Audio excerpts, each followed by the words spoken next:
My dear students, today's topic is salient features of kingdom Animalia and its classification in case of non-chordates up to phyla, and in case of chordates up to classes. Before I go to today's topic, let me give you a brief introduction of other kingdoms. Today we shall discuss in detail kingdom Animalia, but briefly let me introduce to you the other kingdoms.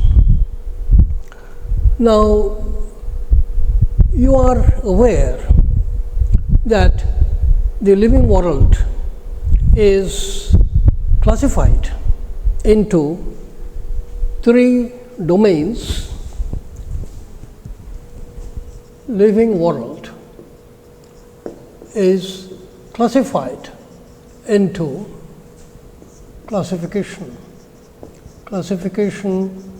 of the living world, and the living world is broadly classified into three domains and 6 kingdoms as per the latest classification given by Weiss and Kendler 1990. What are the three domains? The three domains are: one is bacteria, three domains. First is bacteria. Second is archaea, and third is eukarya. Now, first of all, let me explain what a domain is. A domain is a super kingdom and may contain one or more kingdoms. So, domain is a super kingdom containing one or more kingdoms. First of all, coming to domain bacteria. Domain bacteria contains only one kingdom,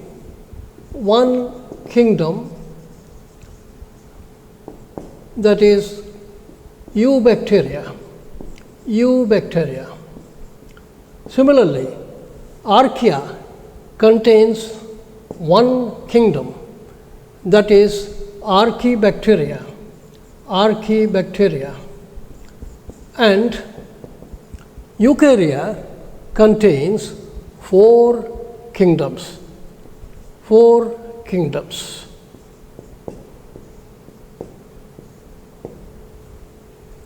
Protista,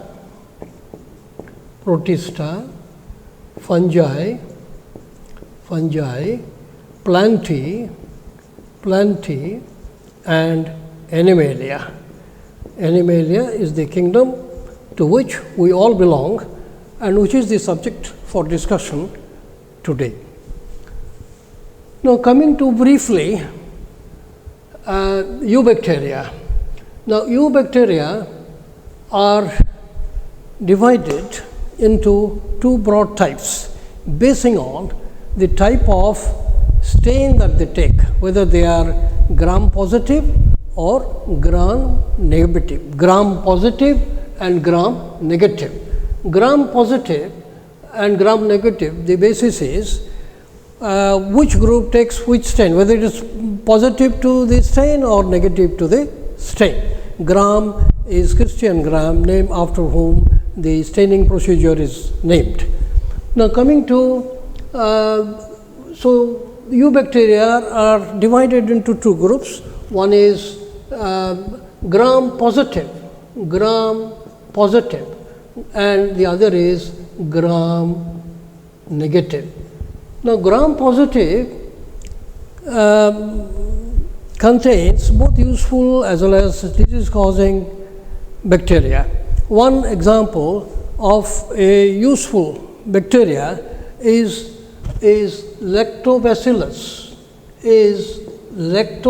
which is commonly found in the milk. And another can be which is disease causing, is streptococcus. So lactobacillus is found in the milk. Streptococcus is normally found in the throat, and the common throat pain is caused because of this bacterium streptococcus. Coming to archaebacteria.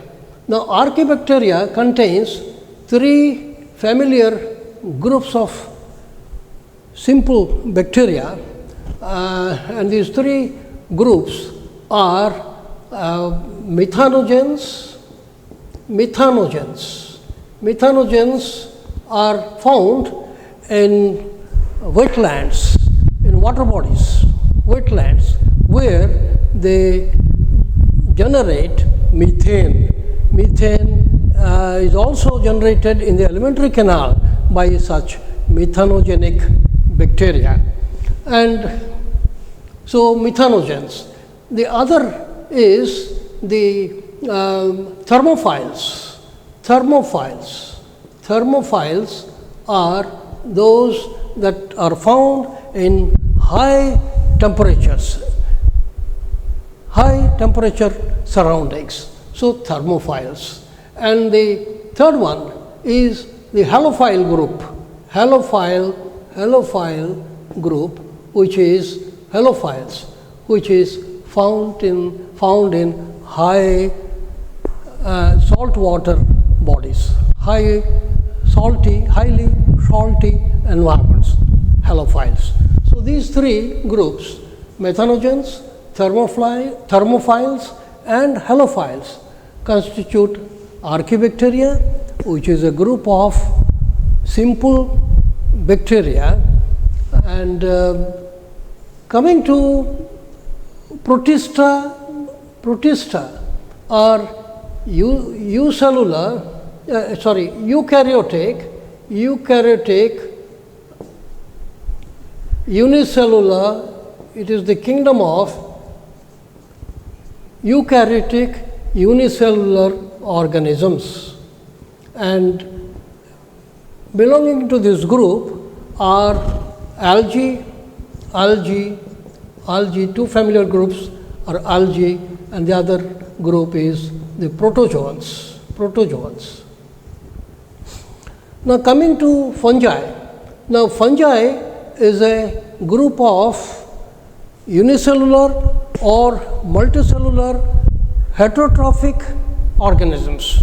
That means they cannot synthesize their own food, they have to depend upon the outside supply. And these fungi, they are unicellular, they can be unicellular or multicellular, heterotrophic. Like animals, they are also heterotrophic organisms. And one of the characteristic features by which fungi also resemble animals is the presence of chitin in their body wall. So fungi, unicellular or multicellular, free living or parasitic, heterotrophic organisms. Then we come to plantae.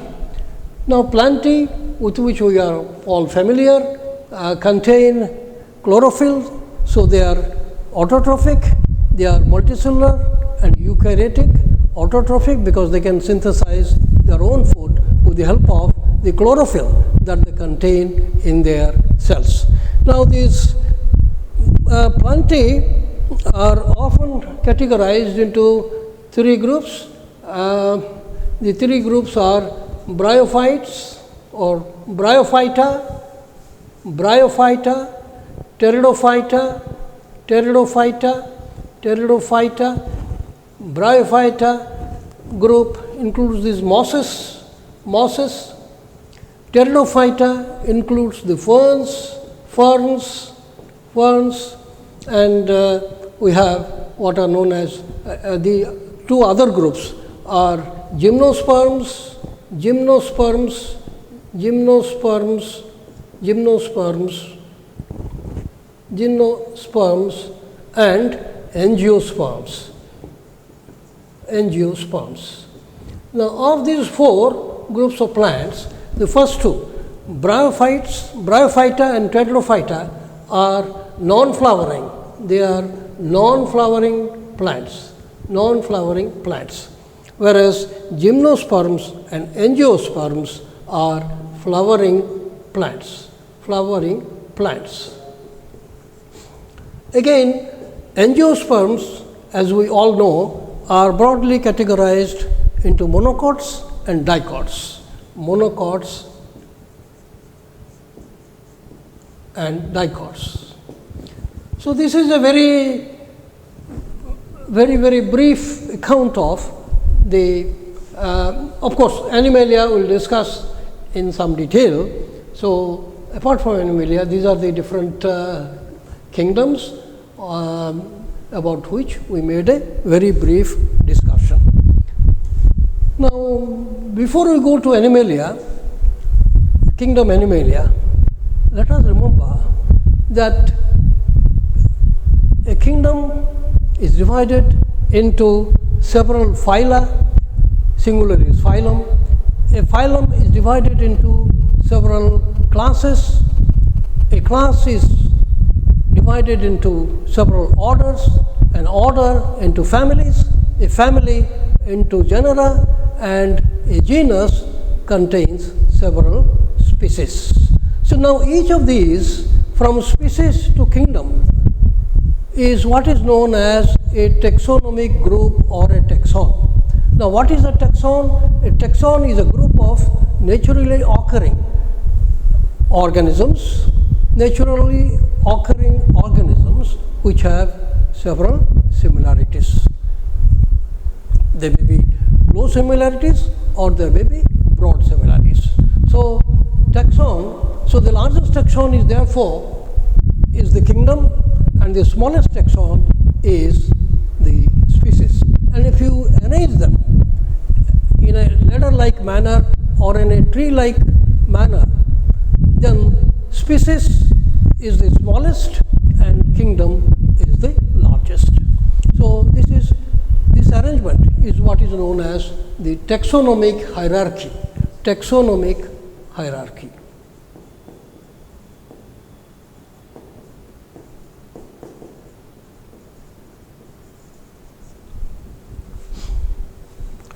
Now, let us then come to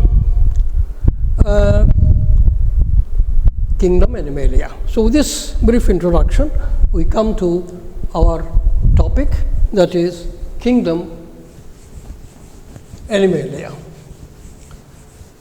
Now, animals are all multicellular, eukaryotic, ingestive heterotrophs.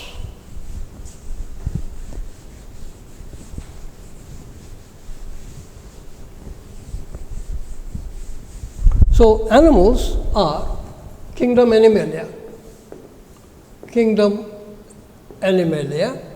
and we discuss the salient features now. First of all, animals are multicellular. That means their bodies are formed of more than one cells. They are multicellular, eukaryotic, ingestive heterotrophs, ingestive heterotrophs. Now, before we proceed further, let us remember that there are two kinds of cell structure, two broad kinds of cell structure. One is called the prokaryotic cell structure, the other is the eukaryotic cell structure.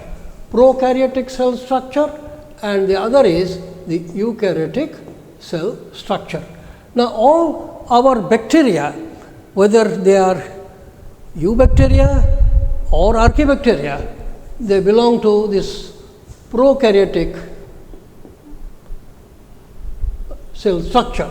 So, all bacteria bacteria, whether they are eu or archaea, belong to this prokaryotic group, whereas all other kingdoms, 4 in all, they belong to the eukaryotic cell structure group. Now, what are the, at least let us discuss 3-4 differences, main differences between the two. First of all, prokaryotes have a smaller cell size. That means at best they have a size of about 5 microns. 1 micron is 1,000th part of a millimeter. So, prokaryotes have a small cell size, whereas eukaryotes have a much larger cell size, say minimum is so larger cell size, say these are up to 5 microns, whereas they start from 5 to 100 microns in size. So, eukaryotic cell structure has a larger cell size. Another important difference is that prokaryotes do not have a well-formed nucleus. A nucleus is absent.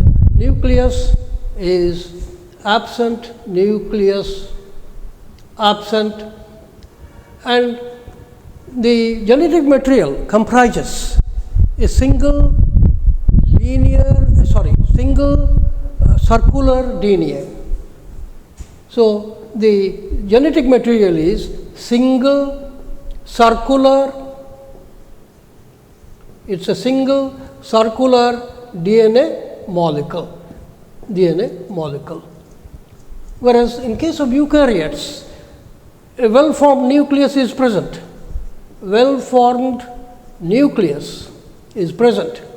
And the genetic material is formed of several linear. In case of prokaryotes, the DNA molecule was circular. Now, here it is linear. So, several linear DNA molecules. Another important difference is that this DNA molecule in case of prokaryotes is not associated with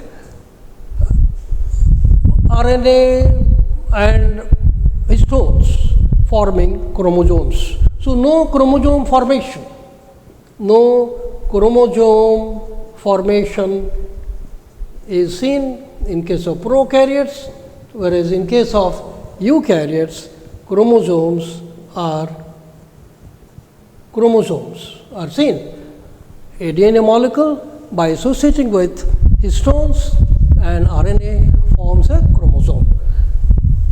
And next is the prokaryotes, no chromosomes present. Next is the presence or absence of endomembrane system, membrane bound organelles such as mitochondria, then Golgi bodies, then we have chloroplasts. So, these are present in a cell, they are membrane bound. So, membrane bound organelles,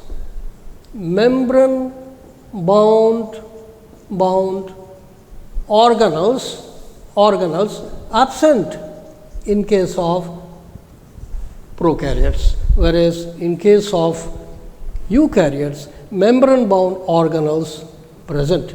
What are these? These include organelles like mitochondria and chloroplasts.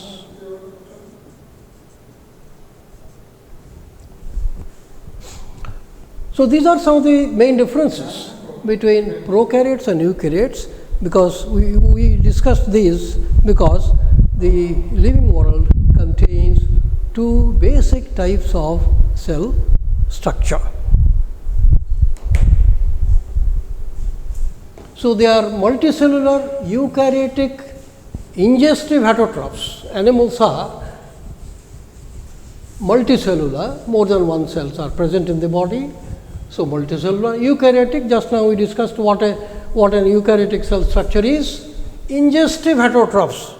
They are heterotrophs because they cannot synthesize. They are not autotrophs. They cannot synthesize their own food. They have to depend upon the outside supply. So, they depend on others as food. Hetero means variety of substances brought from outside as food.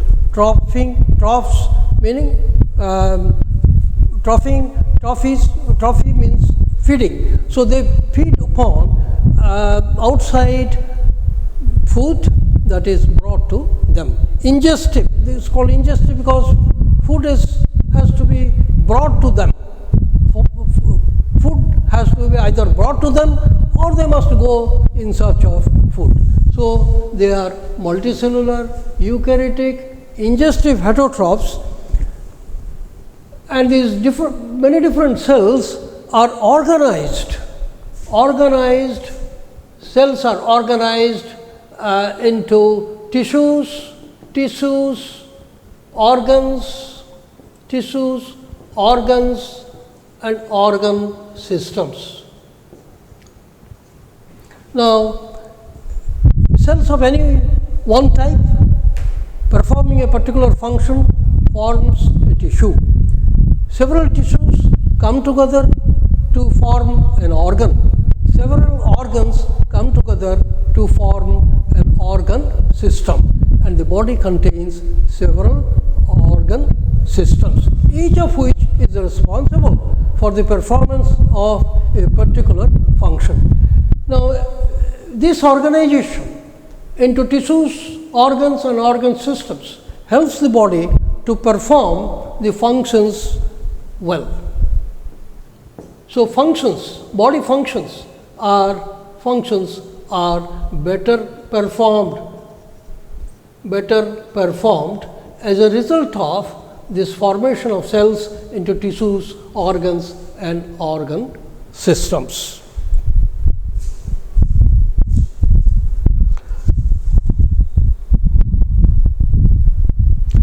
Higher animals contain different systems: respiratory system, digestive system, then excretory system, blood vascular system, and reproductive system. So, higher animals, so much more complexity in which they possess several organ systems, and in each organ system several organs are involved, just as say walking or talking or when the body performs any function, more than one organ works, and their functions are controlled and coordinated so that a particular useful, important function is performed in the body. Now, coming to the broad classification. The kingdom Animalia is broadly categorized into two groups: non-chordates and chordates. Non-chordates and chordates. What is the difference? Now, chordates contain either an notochord or a vertebral column as a supporting rod in the back of the body. So, when this supporting framework is there, then the animal is called a chordate. It may be a stiff cord, or it may be a vertebral column, as in the case of higher animals. And non-chordates do not contain any such notochord or vertebral column. So, animals are broadly categorized as non-chordates and chordates.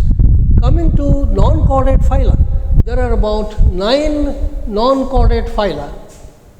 Phylum is singular. 9 non-chordate phyla are present, whereas in the chordate category only one phylum chordata, one phylum phylum Chordata is included.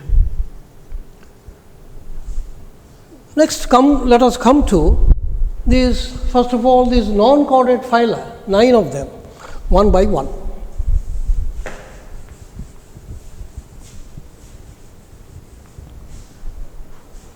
First is phylum Porifera. Phylum Porifera. Porifera. Members are popularly called sponges. They are mostly marine. That means they are found in the salt waters, such as the seas. So mostly marine, popularly known as sponges. They show cellular grade of body organization. Now, cellular, that means they show the cellular body organization. That means their body is formed of a group of cells, and these cells are organized into no definite layers, but into two broad layers, outer pinacoderm and inner choanoderm. Now, these sponges, as we have some idea, are often found attached to some underwater object. Though they are animals, they don't move about in search of their food. They are found attached to some underwater object. So, food has to be brought to them by the water in which they live.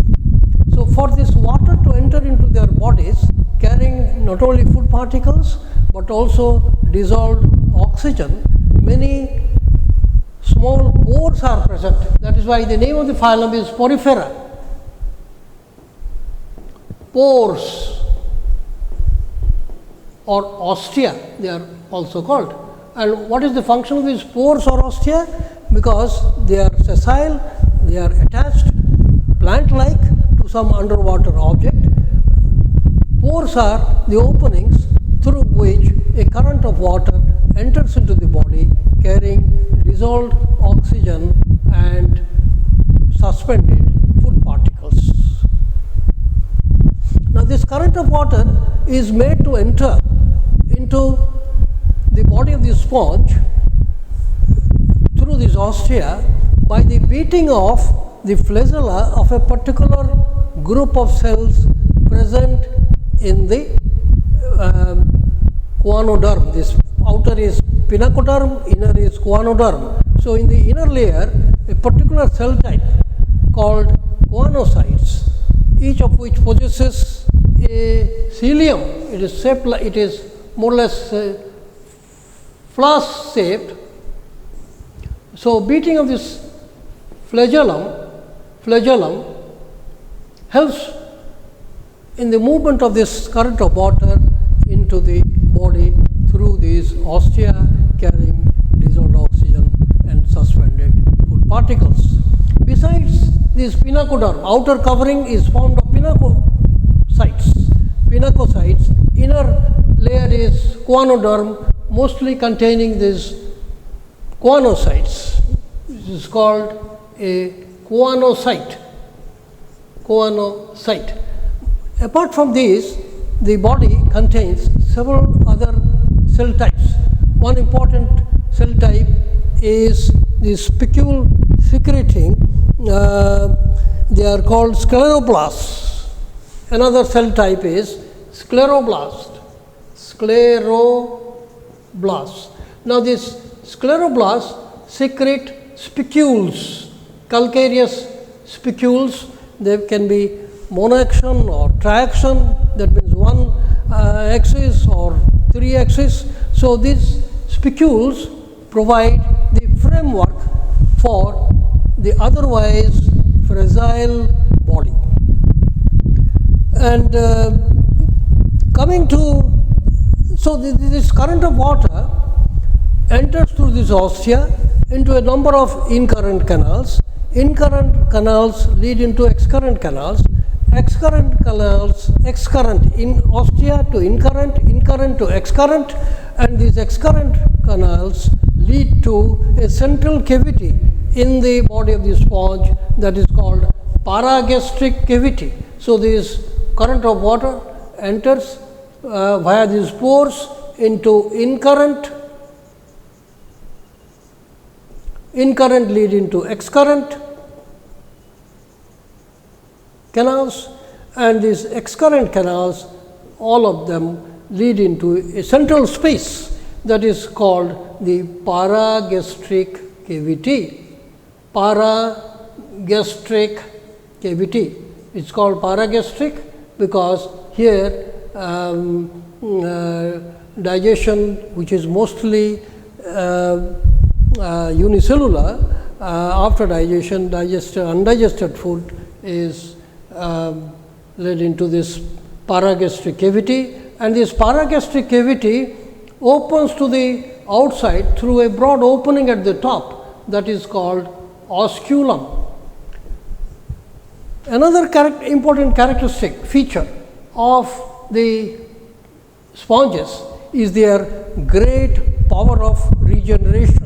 Great power of regeneration, though they contain, though they form reproductive units in the body, but the main mode of reproduction is asexual by budding. So, any part that is detached from the body, the body is typically, if you have some idea, typically vase shaped. So, and branches or buds may be there. Any bud that is detached from the main body becomes independent to lead a new life. So, they have great power of regeneration, and this is the asexual mode, which is the main mode of reproduction. Besides, there is also the sexual mode, that is the formation of sexual units in the body also takes place. Now, coming to examples of porifera or of sponges. Examples, one example is cycon. Cycon is marine. Another is leucosolania. Leucosolania, that is a freshwater form. Another is spongia. And the most interesting example of sponges is one sponge called speciospongia.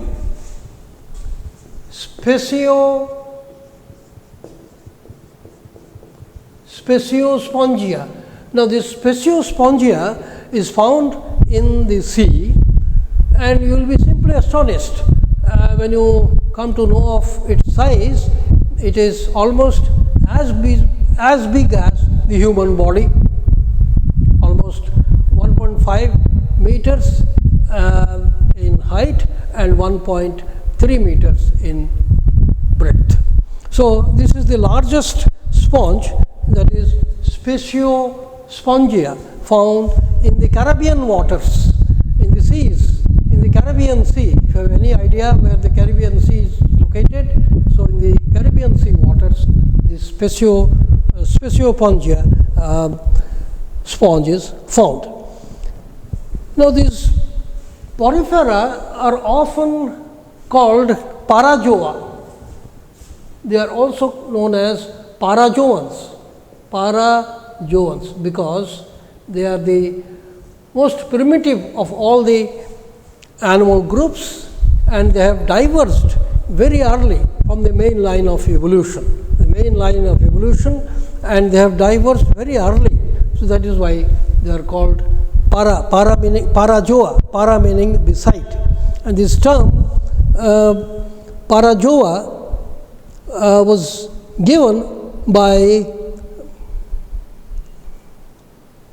given by Grant Parazoa. Now, I have forgotten to tell you that all these canals, incurrent, ostia into incurrent, and incurrent into excurrent, then into the paragastric cavity. So, this system of canals is what is known as the canal system. So, they are supposed to contain a canal system in the body, and this canal, what is the function of this canal system? The function is to bring in food, oxygen, and to carry out excretory products as well as the reproductive units.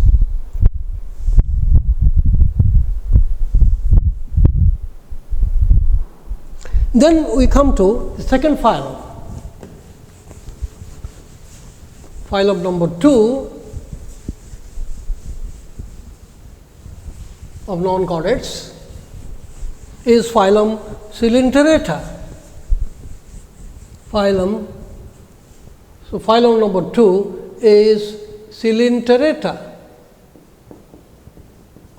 also called Cnidaria.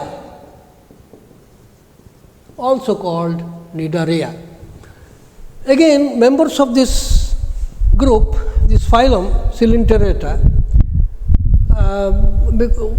is so called because just as sponges have a paragastric cavity, coelenterates have a gastrovascular cavity. That means a central space is present where digestion and excretion takes place in this central space, gastrovascular digestion as well as distribution, and any undigested matter is thrown out of the body. Now, unlike these sponges were asymmetrical. Now, we have now come across a term called symmetry. Now, what is symmetry? Symmetry, a body is said to be symmetrical when the organs, structures in the body are arranged according to a definite plan. If there is a definite plan of arrangement of the body parts, then the body is said to be asymmetrical. Sponges are supposed to be, when there is a definite plan, then the body plan is said to be symmetrical, and sponges are asymmetrical. Whereas coming to Coelenterata or Cnidaria, these are also found in the aquatic environments, mostly again in the seas. Now, they are supposed to be diploblastic. So, characteristic features are that they are diploblastic. In case of sponges, the two layers were there, but they were not definite layers.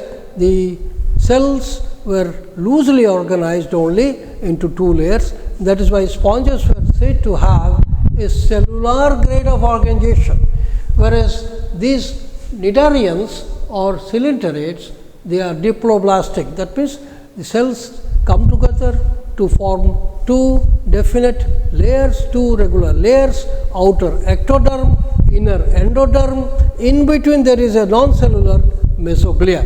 So, since there are two definite layers in the body is said to be diploblastic. Again, another characteristic feature is the presence of nidoblasts or stinging cells. Nidoblasts or stinging cells are present in the outer layer, that is the ectoderm, and they help in offense and defense, in locomotion, in food capture. So, these nidoblasts are an important type of cell present in the outer layer, the ectoderm, and that is why the name of the phylum is Cnidaria. Now, they can be sedentary or free swimming. That sedentary means they are found attached to some underwater object.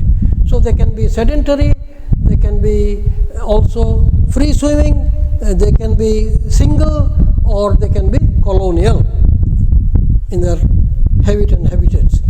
And another interesting feature of the coelenterates is the presence of two definite body forms.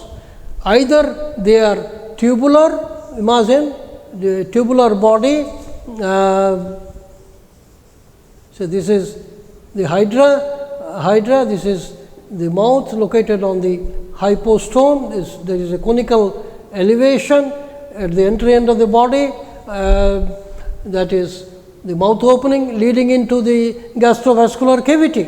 Now, this opening that is there, mouth, serves both for ingestion as well as for egestion. That means, taking in of food and also throwing the expelling the undigested matter.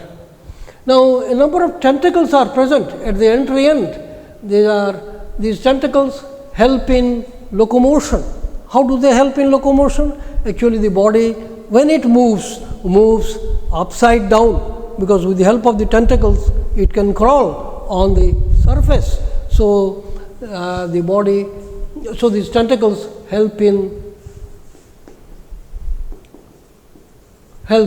locomotion as well as food capture, and in the body wall as well as in the tentacles, we have a number of these neuroblasts or stinging cells which help in locomotion, in food capture, and also in offense and defense. Now, interestingly, the cylinderates show two main body forms. Third character is that cylinderates show two main body forms. What are these two main body forms? One is cylindrical. So, this is hydra, which has a tubular body. So, this is hydra. Example is hydra. This can be found attached to some underwater object, or it can also move about. So, this hydra has a type of body shape that is called, this is called tubular, that is better called polypoid. So, this is a polypoid body form. Polypoid body form means it is body form. So, one is this tubular or polypoid body form, polypoid, and the other is umbrella like. Imagine the shape of the umbrella, that is called the medusoid body form. So, the cylinderates possess two types of body forms. They show two types of body forms. One is called the polypoid or tubular body form, and the other is umbrella like. You can imagine the umbrella shape, that is called a medusoid body form. So, when the same animal is represented by two or more types of body forms, then the animal or its body is said to exhibit polymorphism. So, cylinderates often show this polymorphism, poly meaning many, morph meaning form. That means, the same body during its life cycle is represented by two or more types of body shapes. One is the polypoid body shape, which is tubular, example is hydra, and another is medusoid body form. You can call, an example can be obelia. Of course, obelia shows both these types of body forms. So, it is said to exhibit polymorphism.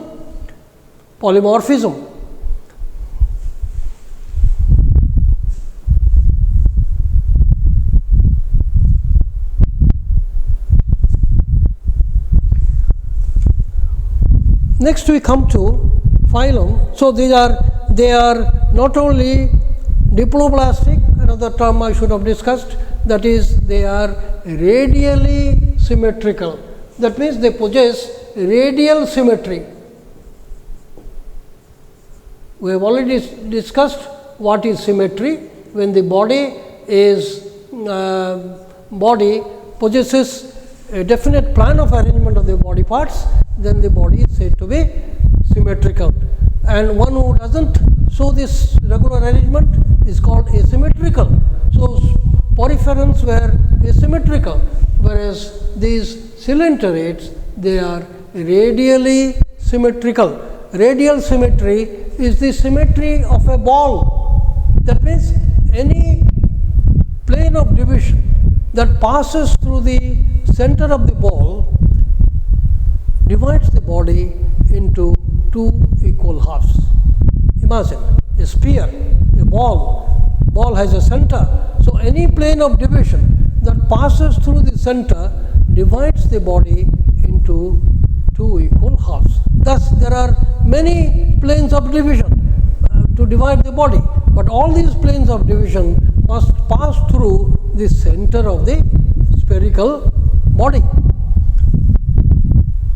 So, they show therefore what kind of symmetry? Radial symmetry.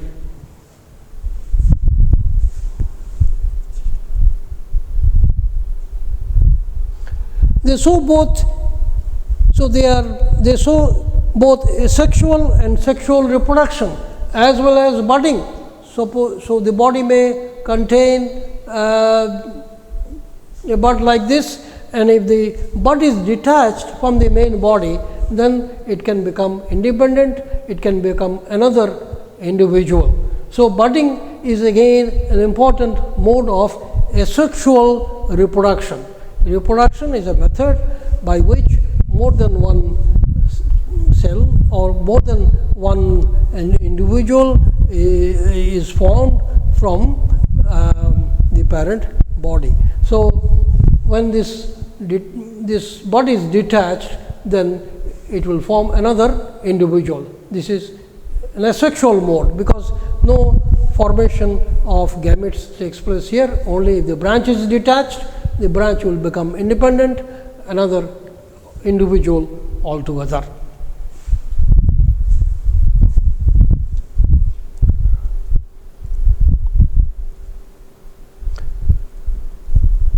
And what kind of body shape is this?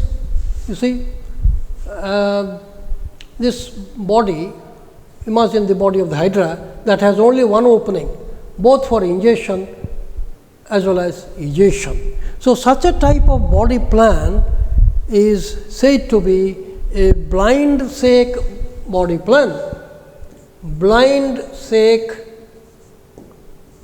body plan. The sac is blind, that means it is open only at one end, just as sac is open at one end, the other end is closed. So this type of body plan is called a blind sac body plan, which is a characteristic feature of Coelenterata.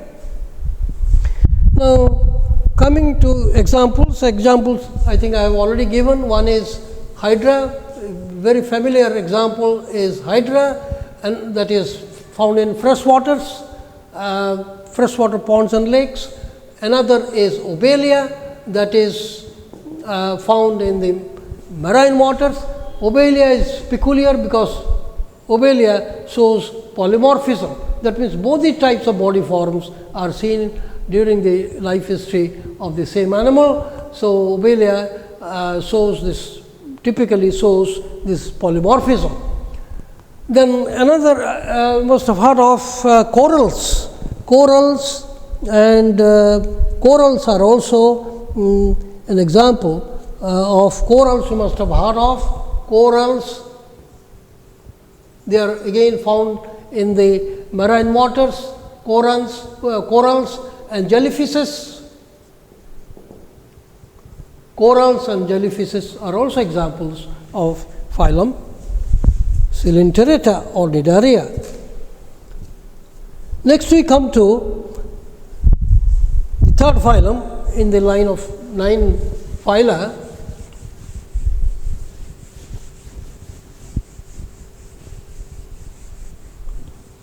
A very small phylum that is called Ctenophora. So phylum number 3.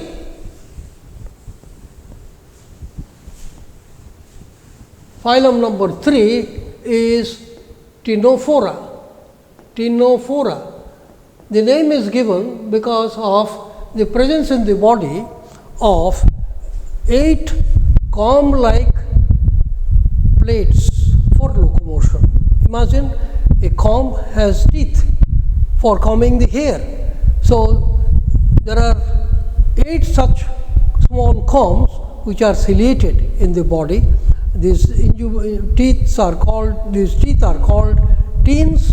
So, the presence of the teens in these 8 plates for locomotion. So, that is why the name of the phylum is Ctenophora. It is a small group. Earlier it was placed in the Coelenterata, but now it is separated from Coelenterata, and though small is given the status of a phylum because of 2 main reasons. First of all, it is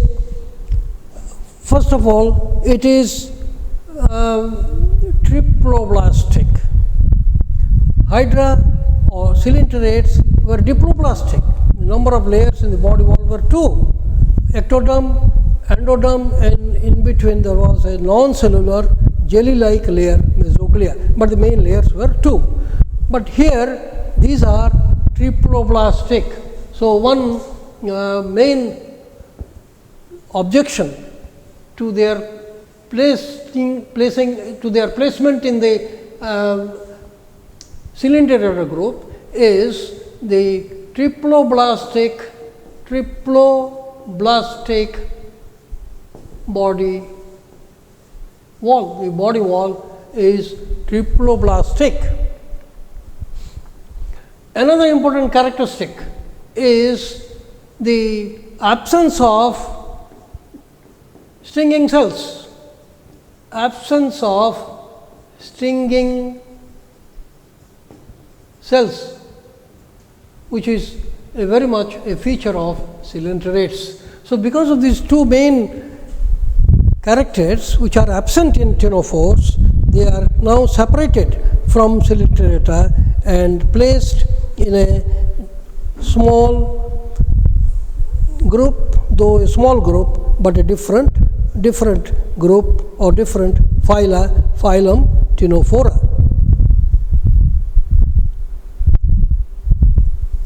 And again, they are another difference from Coelenterates is they are biradially symmetrical.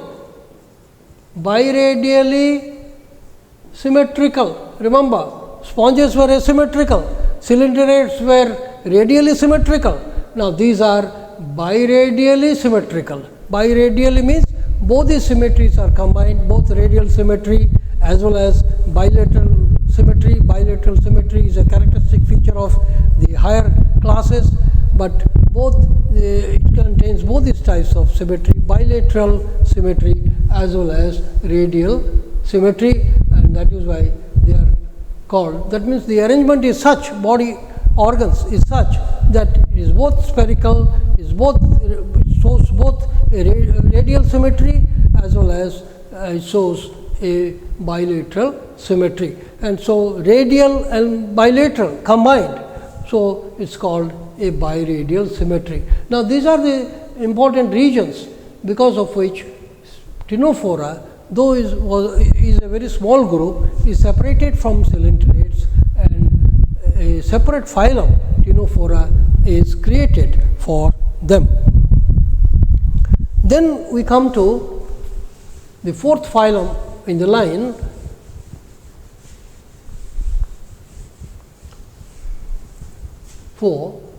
phylum Platyhelminthes. P-L-A-T-Y, Platyhelminthes. Platy referring to the fact that the body is flat, platy meaning flat, helminth referring to the worm.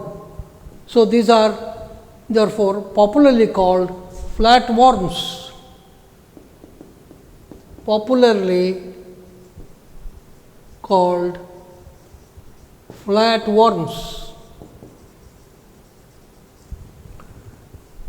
The body is flat, either leaf-like. A leaf has a flat surface, so either it is flat leaf-like or ribbon-like. Imagine a ribbon also has a flat surface.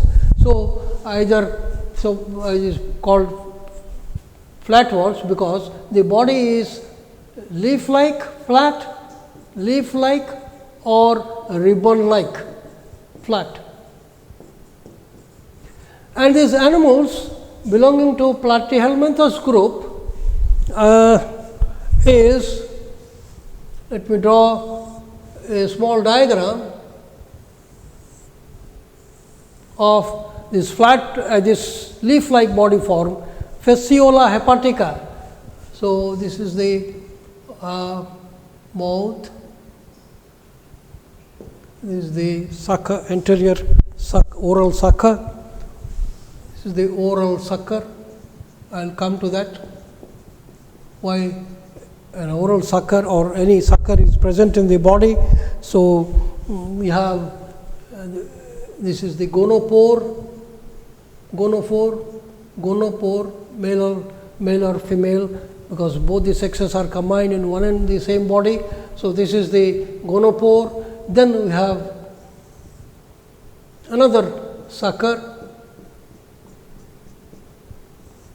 This is called the posterior sucker. And or ventral sucker, because it is present on the ventral side, is also called ventral sucker. And at the posterior end of the body, there is the excretory pore. This is the excretory pore, that means pore or opening through which excretory matter is thrown out of the body. Now, these flatworms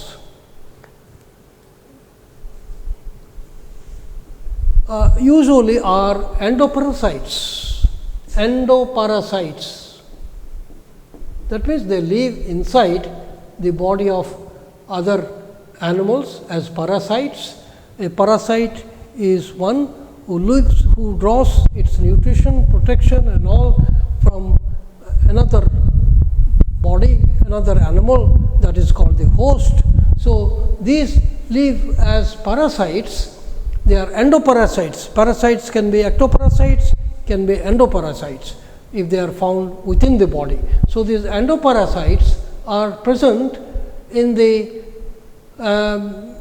body, inside the body of another individual, another larger body like man or cattle, inside from which they derive their nutrition. And so these are endoparasites, and because they are endoparasites, the body shows several adaptations because they have become parasites. So certain systems are not required, like the digestive system and so on, and certain structures are required, like these suckers, oral sucker and posterior sucker. Often we find in other flatworms number of hooks. See, in this region, number of hooks will be present. Now the suckers and hooks, not here in this particular example, but in others these hooks are present, and these hooks and suckers are meant for attachment of the body of this parasite, attachment of the body of the parasite to the body of the host. So for attachment, often suckers and hooks are present, and here in this case suckers are present. This is an example of flatworm that is called Fasciola hepatica. Hepatica because it lives inside the lymph channels, in the bile channels, and in the liver of larger animals, goat, sheep. Occasionally also it is found in the liver of human beings. That is why when we go to bring mutton, often you like to have liver of goat, but make sure that it's a risky affair, because the liver might contain these liver flukes or fasciola hepatica. Another example is the Tinea solium. Another example is Tinea solium. It's called tapeworm. It's called tapeworm.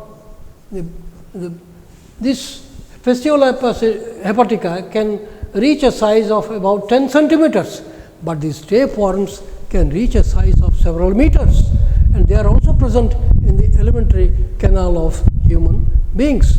And the tapeworm, zoological name is Tinea solium, just as the zoological name of this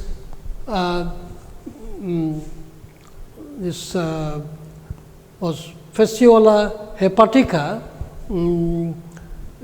liver fluke, commonly called liver fluke, fasciola hepatica. There is another long tap-like with an anterior head, with suckers, with hooks for attachment, that is called Tinea solium. Common name is tapeworm. So both these fasciola hepatica and Tinea solium are examples of phylum Platyhelminthes. And this again shows triploblastic, body is triploblastic, that means there are 3 layers, triploblastic, acoelomate. Now, acoelomate or coelomate, coelomate or coelom is a term perhaps I should have discussed earlier. Coelom is referred to the central, to the space that is present between the body wall and the alimentary canal. Usually higher animals show a space between the body wall and the alimentary canal.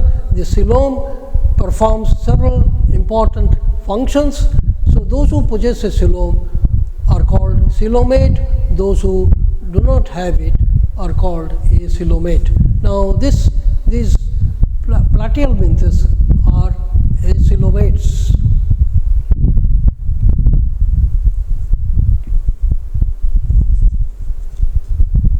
So they possess acoelomate blind sac body plan. They are hermaphrodites. And another characteristic feature of their parasitic life is their capacity to produce, that means they have a great capacity for egg production. Great capacity for egg production. This is again an adaptation for parasitic mode of life. They produce a huge number of eggs, so that at least if suppose many die, at least some of them will survive to continue the progeny. So they have a great capacity of egg production. And development is often indirect. The development is said to be direct or indirect, depending upon the presence or absence of larval forms. If larval forms are present, then the development is said to be indirect. When there is no larval form, then the development is said to be direct. So these again show indirect development, that means they produce during their life cycle, during their reproduction or after reproduction, a number of larval forms, and these larval forms are produced because if you use medicines against them, if many of them die, at least some of them will survive to continue the progeny. So next we come to the phylum Ascalminthes.